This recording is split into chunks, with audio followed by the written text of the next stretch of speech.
பிடித்து காக்கின்ற கருணை ஒளி நீரே, மறை சாட்சியே தூயரே, வாழ்க வாழ்க வாழ்க.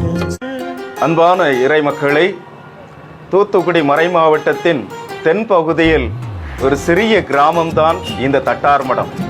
இந்த தட்டார் மடத்திலே பல சமுதாயத்தைச் சேர்ந்த மக்கள் வாழ்ந்து கொண்டிருக்கின்றார்கள். அது ஜாதியினாலும் சரி, மத அடிப்படையினாலும் சரி, அனைத்து மக்களுமே ஒரே குடும்பமாக சமாதானத்தோடு வாழ்ந்து கொண்டிருக்கின்றார்கள். அந்த இடத்தில் வீற்றிருந்து எல்லா மக்களுக்குமே அருளை கொடுத்து கொண்டிருப்பவர் புனிதர் தேவசகாயம்.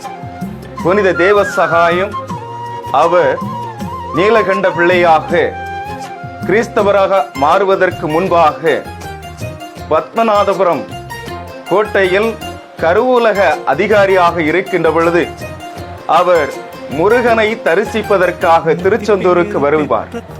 அப்படி அவர் வந்து கொண்டிருக்கின்ற பொழுதுதான் இந்த தட்டார் மடத்திலே அவர் தன்னுடைய வாகனமாகிய குதிரையை கட்டி இதிலே அவர் ஓய்வெடுத்து சென்று கொண்டிருந்த இடம்தான் இந்த தட்டார் மடம் என்ற புண்ணிய பூமி.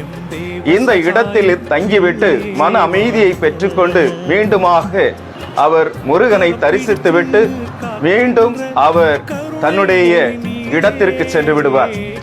அதன் பின்பு அவர் கிறிஸ்தவராக மாறிய பின்பு அவர் மணப்பாடு குருசி கோயிலுக்காக வருகின்ற பொழுதும் இதே இடத்தில் வந்துதான் அவர் ஓய்வு எடுத்துவிட்டு மீண்டுமாக தன்னுடைய பயணத்தை தொடர்வார்.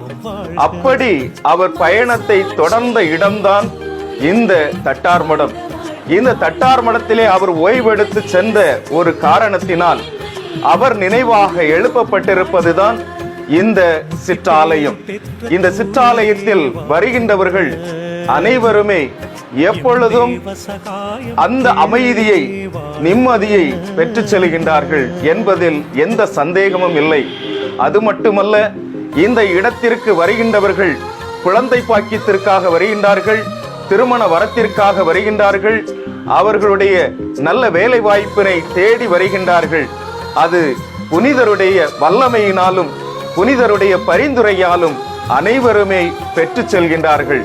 அதன் நினைவாகத்தான் இந்த இடத்திலே 3 நாட்கள் திருவிழாவை கொண்டாடுகின்றோம். அந்த திருவிழாவுக்கு நீங்களும் திருப்பயணிகளாக வந்து இந்த இடத்தில் அமர்ந்து மன அமைதியை பெற்றுச் செல்ல அன்போடு அழைக்கின்றோம். புனிதர் தேவசகாயரின் அற்புதங்களை நமது புனித தேவசகாயர் தட்டார் மடம் என்ற யூடியூப் சேனலிலும்